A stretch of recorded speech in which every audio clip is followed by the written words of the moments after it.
This channel does not promote any violent, harmful, or illegal activities. All content provided by this channel is meant for an educational purpose only. আপনাদের স্মরণে থাকবে অভয়া আন্দোলনের সময় চিকিৎসকদেরকে এভাবেই রাস্তায় বসে থাকতে হয়েছিল ঠিক একটাই দাবিতে, যে আপনারা অপরাধীদের কেন আড়াল করছেন।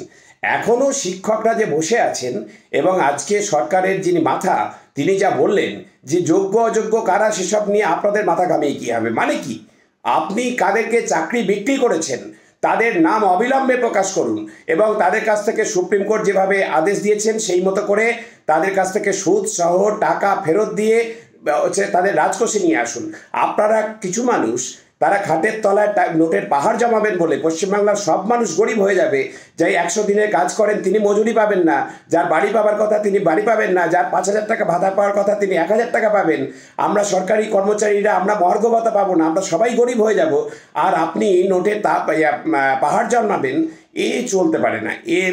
আপনার শিক্ষামন্ত্রী দৈনিক 8000 টাকার ফল খাবেন, আপনার একজন সাংসদ তিনি চোখে পিছুটি কাটছে বলে আমেরিকায় চোখ দেখাতে যাবেন, আর বাকি পশ্চিমবাংলার মানুষ দিন দিন দরিদ্র থেকে দরিদ্রতর হবে।